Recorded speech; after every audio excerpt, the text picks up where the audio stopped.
Assalamu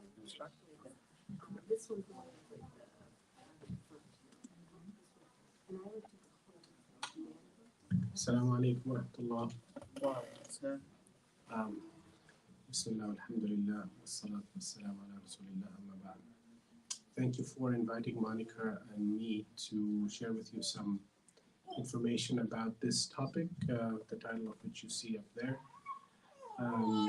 We're going to be talking to you about a subject titled domestic violence and its presence, generally speaking, in American society, specifically speaking in the Muslim American community, and looking at its features and what we as a community can do to address its presence within our communities. It's a difficult topic, it's a difficult subject because it goes to the heart of the relationship in the family between spouses. But if it's left if it's left without attention from us, then I think it causes a greater harm, certainly to children. I was watching these three little beautiful girls play, and children are also, in many cases of DV, the indirect victims of domestic violence. So, inshallah, we'll begin with a couple of ahadith. The first one that I'll share with you is something that most of us are very familiar with. The second hadith, we're less familiar with it, but they're both pertinent to this matter. So, in this hadith, Abu Hurairah radiallahu anhu narrates to us that the Prophet ﷺ said, "The believers who show the most perfect faith are those who have the best behavior." Right? And this part is very well known. And the second part is also known but less known, right? Because he continued, sallallahu alaihi wasallam, and he said, "And the best of you are those who are the best to their wives." And the Arabic is nisa'ukum, right? Sometimes translators put that as spouses. It's not accurate. It's not spouses. It's not the general term for husbands and wives. It's nisa'ukum, your wives. And the Prophet ﷺ is clearly emphasizing that for men, and he was speaking obviously in many instances to his male companions, that it is important how you treat your wives, how men treat their wives, and it's important that they are treated the best, and that is a mark of the of perfect faith and perfect character. So this is one. Let's keep this in mind regarding this issue of domestic violence. And then the next one, which is less well known, again narrated by Abu Hurairah, that the Prophet ﷺ said, "Allah will relieve anyone who relieves a believer of one of the afflictions of this world, of one of the afflictions of the day of rising." Now, that's an amazing idea, right? And the notion that Allah subhanahu wa ta'ala, if you are able to relieve a difficulty a believer faces, Allah will relieve one of your difficulties that we face on the day of judgment. Right? And what are the difficulties of the day of judgment? It's the questioning, or it's the waiting for the questioning. It's the anxiety, it's the fear. And Allah will relieve one of those things. And that's a great blessing. And of course, the relieving of in many ways, if we are to be given a choice with the knowledge of ayn al-yaqeen, of true knowledge, right? Not the brain knowledge, ilm al-yaqeen, but ayn al-yaqeen as occurs in Surah Al-Takathur. We will always trade safety in the hereafter from against safety in the dunya. So this is an important notion that the Prophet ﷺ is telling us, that if you relieve the difficulties of a believer, Allah will relieve one of our difficulties on the day of judgment. The Prophet continues, Allah will give ease in this world and the next. Right? So both are promised to anyone who eases the hardship of another. Allah will veil anyone who veils another Muslim in this world and the next. And this third part is also very important because this problem with domestic violence in many cases is a matter of adult honor and dignity of both parties, right? Of one where there's a perception of dignity or honor, and of another one where there's a huge violation of, generally speaking, the woman, her dignity and her honor.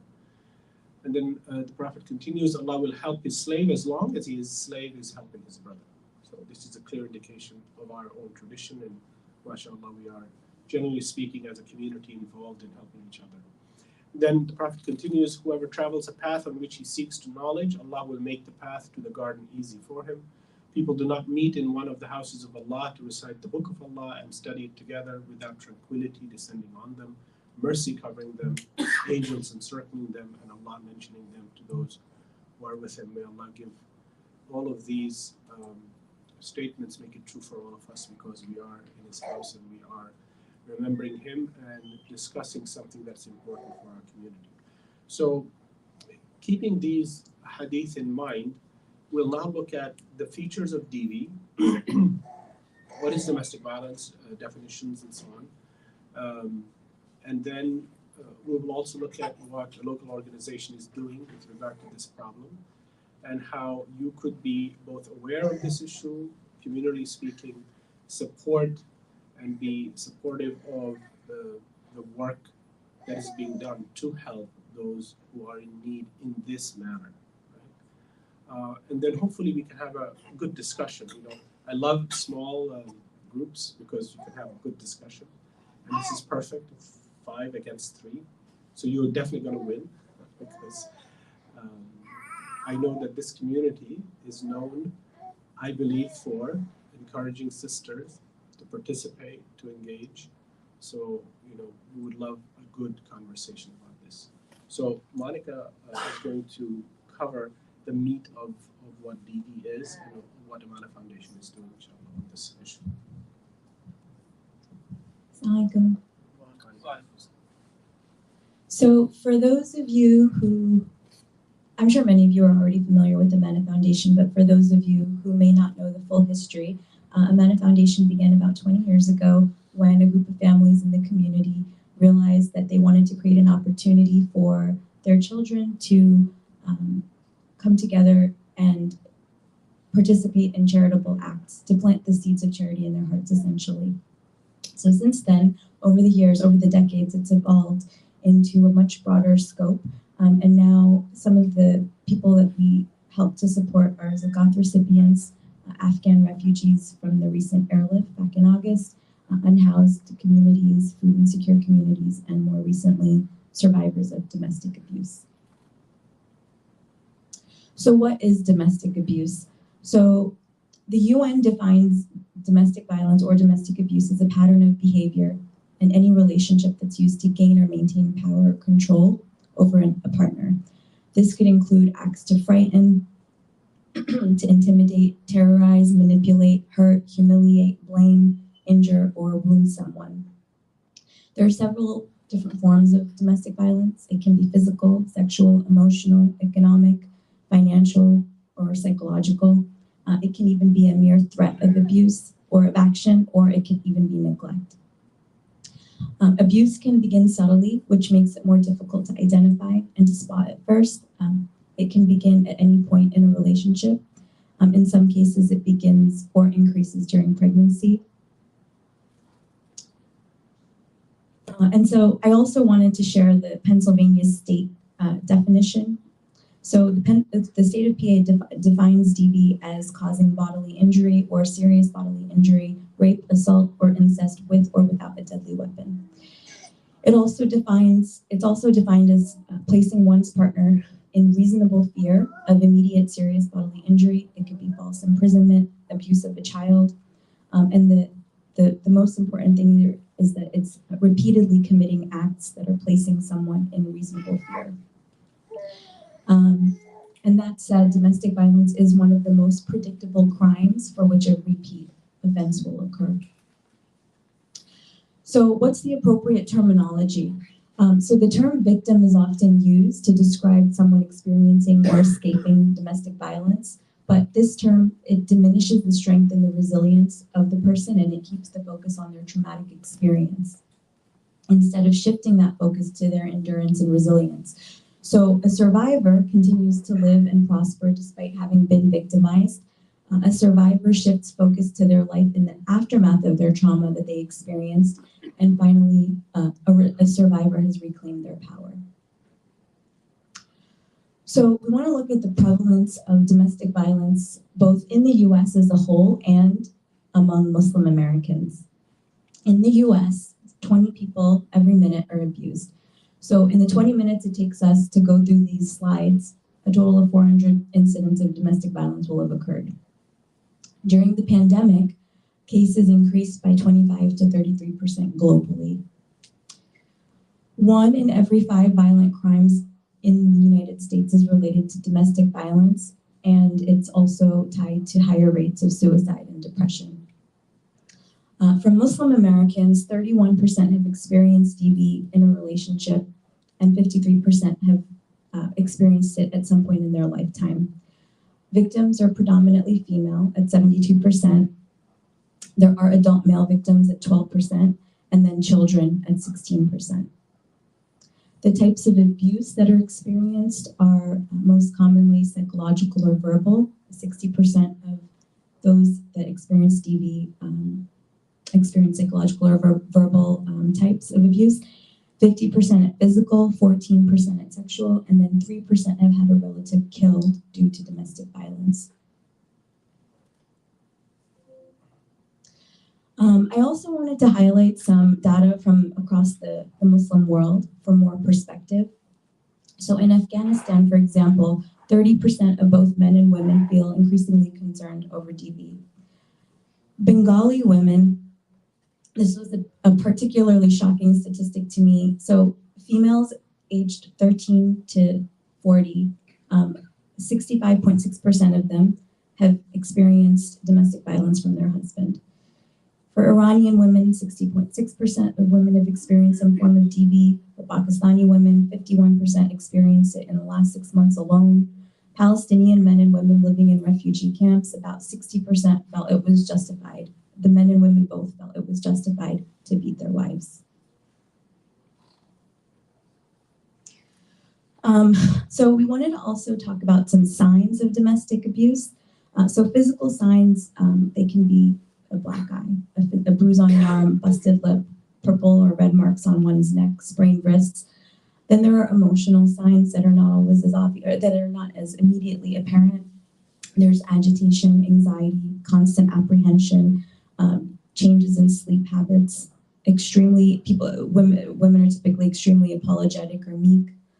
There's loss of interest in daily activities, low self-esteem, more fearful tendencies, symptoms of depression, and finally suicidal ideation. And then there are behavioral changes. So women might be more reserved or distant. They might isolate themselves and cut themselves off from contacts. They may cancel appointments or meetings at the last minute. They may avoid or drop out of activities that they usually enjoy participating in. And they tend to be excessively private about their personal life and about their relationship. And then lastly, they're often late to work and appointments. So in our community, unfortunately, as is the case in many communities, there are many stereotypes and stigmas tied to domestic violence. The woman's often blamed for the abuse that she experiences. It's commonly justified, and excuses are usually made. And I talked to Iftikhar about some of the cases that he's been dealing with, and some of the most common excuses that he's heard are that she must have done something wrong, it's just a misunderstanding, or they just need help in reconciling. So now we want to make this session a little bit more interactive. And now that we've gone over some of the basic content on DV, we were hoping that all you guys and gals would both maybe share an example, a hypothetical, it doesn't have to be real life, of of an altercation or an interaction, and we can assess it to see would that be something that's considered to be domestic violence or not. So who's gonna share an example? Hypothetical. I'll pick on people. I know a lot of names here.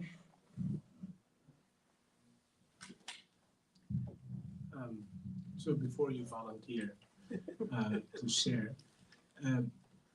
one thing I want us to be cognizant of is that this is the difficult topic, right? And you know, the husband-wife relationship is supposed to be a private relationship. It's supposed to be an intimate relationship, but when things go wrong, that is why it is so difficult to share things, right? So communally, what we are trying to do is separate what might be an instance of a behavior from what might be a repeated, continuous pattern of behavior, right? That's the key thing. You know, if a husband yells at his wife, if a wife yells at her husband every now and then, and that will happen. You know, they have disagreements and so on. That's not DV.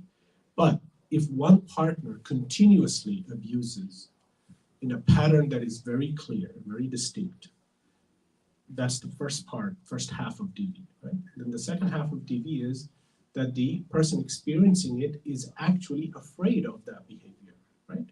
Those two put together, that is DV, right? You know, I've yelled at my wife, she has yelled at me, but she's not afraid of me. I'm sometimes afraid of her. So I'm not afraid of her, she's not afraid of me, okay? But I might raise my voice at her, she might raise her voice at me. That is not DV, right? That's okay, we let off steam and so on. But if, God forbid, I were to continuously and repeatedly tell her, you are this, or you're that, or you're weak, or you are unstable, or you're this, or you're that, you know, there's a profiling that occurs by the user towards the survivor, okay? And it'll be interesting for you to think about, why are we using survivor? We just told you, not victim, but survivor. Because just the fact that she is alive and still struggling, she is a survivor, right? And this is how you are empowering to the person that needs the empowerment. So, you know, if you have questions, just tell us, you know, this behavior, is it domestic violence or isn't it? So go ahead, ask.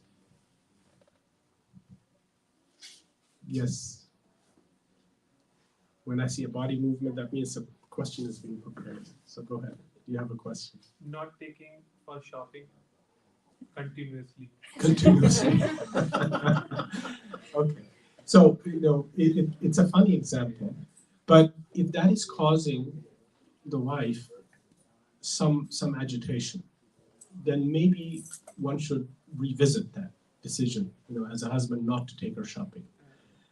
But it is very easy to joke about things. And we had the presentation yesterday at Westchester Masjid, and you know, people really participated. And after at dinner time, one of the men came to me, one of the brothers, and he said, "Look, what is the source of DV?" And I said, "The source of DV is, as we presented, it's the desire to control, right? That is the source of DV." But he said, "Could the source of DV be the wife's tongue, sharp tongue?"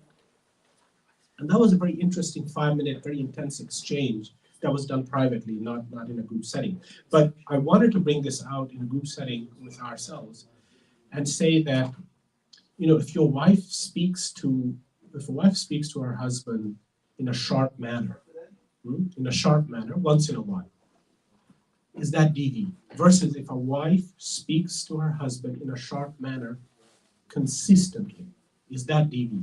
12% of DV cases are men, right?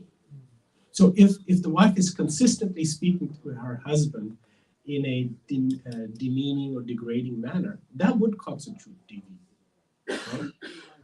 But with the lesser population, the reality is DV is primarily directed by men against women. That's the reality, unfortunately. That is the reality, right?